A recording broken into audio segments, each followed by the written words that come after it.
So have you dared to look at your investment portfolio lately? Does seeing all that red just make your stomach do a backflip?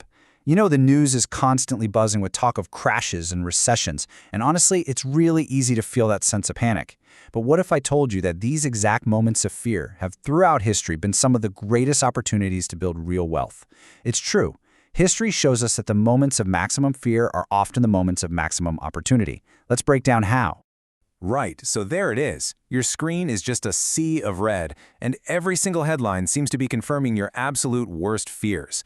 So the big question is, what's the right move? I mean, do you sell everything? Do you buy more? Or do you just, close your eyes and hope it all goes away? Today, we're going to break down exactly what a market crash is, and more importantly, how you can turn this widespread panic into a personal plan. Okay, first things first. To get a handle on the fear, we really have to understand where it comes from. What actually causes the market to take one of these sudden, sharp nosedives? You see, by understanding the triggers, we can stop seeing crashes as these random, terrifying disasters and start seeing them for what they are, a predictable, yeah, if painful, part of a much larger economic cycle. Let's just get on the same page with a simple definition. A stock market crash. It isn't just a bad day or a bad week. It's a rapid, steep, and really widespread drop in stock prices. Think of it like a financial flash flood, where investor sentiment just flips from optimism to extreme, overwhelming fear, seemingly overnight. Most crashes can be traced back to one of three main culprits. First, you've got asset bubbles that get way too big for their own good. Second, there's a struggling wider economy that just drags stocks down with it. And third, you have those completely out-of-the-blue shocks, the things we call black swan events. Let's dive into each one. Oh yeah, you've definitely heard of bubbles. This is what happens when pure hype drives stock prices to just absurd levels, completely disconnected from a company's actual value or performance. I mean, the perfect example of this is the dot-com bubble back in the early 2000s. People were throwing money at any company that just had .com in its name, even if it had zero profits or even a real business plan. And then, pop. When reality finally set in and everyone realized most of these companies weren't making any money, a massive selling frenzy began. The tech-heavy NASDAQ index plunged by nearly 80%. Just think about that. It's a staggering loss that wiped out trillions of dollars in wealth and took a full 15 years to recover from. A pretty stark reminder of just how dangerous market hype can be. All right, next up, a bad economy. Now this one's a little more straightforward. When you have things like high inflation making everything more expensive, well, people spend less. And when people spend less, businesses make less money, their profits shrink, and investors, well, they see this coming and they start selling off their shares. And when central banks start raising interest rates, it makes it harder for businesses to borrow and grow, which just adds more pressure to the whole system. And finally, we have black swan events. These are the total wild cards, the massive, unpredictable disasters that literally no one sees coming. I mean, just think back to the global pandemic in 2020. It just seemed to emerge out of nowhere, right? It caused this widespread panic that the entire world economy was about to shut down, which in turn triggered a massive and immediate market crash.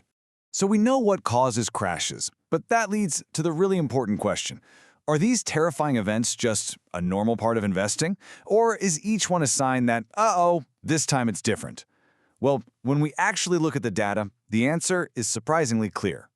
Now, what's really interesting here is how this breaks down the different types of market downturns. You see, small drops, we call them pullbacks, they happen almost every single year. A little bigger, we get corrections, and those happen every couple of years. Even significant bear markets are fairly regular.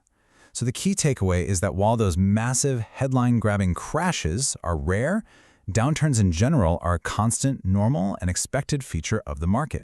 And here it is. This might be the most powerful piece of data of all. Just look at the history. After the Black Monday crash back in '87, the market was back on its feet in 2 years. After the huge 2008 financial crisis, it took 4 years. And after the 2020 pandemic crash, an incredible 4 months. The pattern is undeniable. Markets fall, but historically, they have always recovered, eventually climbing to brand new highs. Okay, so crashes are a normal part of the cycle, and markets eventually recover. That's reassuring, for sure. But how do we go from just surviving a crash to actually profiting from one? Well, this requires a fundamental shift in your mindset, from one of fear to one of opportunity. And it all starts with this legendary piece of advice from Warren Buffett. A crash is, by its very definition, a period of maximum fear. Most people are panicking, they're selling, they're running for the exits. This quote is a powerful reminder that the smart investor does the exact opposite. The moment of peak fear is also the moment of peak opportunity. The absolute #1 mistake investors make is hitting that sell button in a panic. But you have to remember this. It's just a number on a screen. You haven't actually lost any money until you sell. If you own a piece of a strong, profitable company, yeah, its value might be down temporarily, but the business itself is still running, still making products, still serving customers. The smart move is to stay calm and give those good companies the time they need to recover. All right, the next big mistake is trying to be a hero and perfectly time the bottom. Trying to predict the absolute lowest point of the crash to buy in. It's nearly impossible and you'll drive yourself crazy trying. A much, much smarter strategy is something called dollar cost averaging. All this means is you invest a fixed amount of money, say $100, on a regular schedule, like the first of every month. When prices are low, your $100 buys more shares. When prices are high, it buys fewer. It completely removes the stress of trying to be a market genius and automates a really disciplined approach. Now, during a crash, almost everything looks cheap. But there is a huge difference between a bad company whose stock is cheap for a very good reason and a great company whose stock is temporarily on sale. So the key is to focus your research on strong, profitable businesses with a real history of surviving tough times. Those are the real bargains. Let me make this really concrete with an example. Back in 2007, before the big financial crisis hit, Amazon was already a well-known, really innovative company, and its stock was trading for around $90 a share. But as that crash unfolded, the widespread panic dragged Amazon's stock price all the way down below $40. Now think about that. The company itself hadn't really changed. It was still Amazon. But raw fear in the market gave savvy investors the chance to buy this great business at a more than 55% discount. And let me tell you, the returns for those who did were absolutely life-changing. Next, we've got to talk about that old saying, don't put all your eggs in one basket. It sounds simple, but it's so important.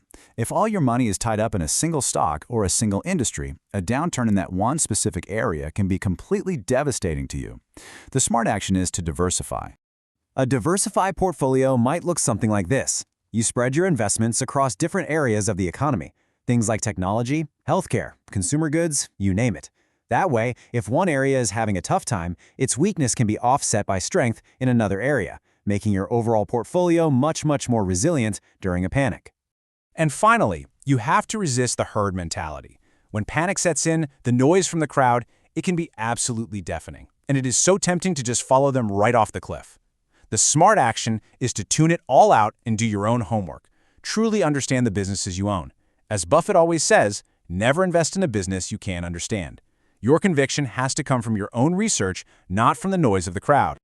So let's put it all together. This is your crash survival kit. Number 1, stay calm and patient. Number 2, use a disciplined strategy like dollar cost averaging. 3, focus on buying high-quality companies when they go on sale. 4, make sure you're diversified. And number 5, the most important one, think for yourself. This right here, this is the playbook for turning fear into fortune. So make no mistake about it, another crash is coming. It's not a matter of if, but when. We know from history that it's a feature, not a bug, of our economic system. But now you have the framework to prepare. So the only question left is, when it finally arrives, will you see it as a crisis to be feared, or will you see it as the opportunity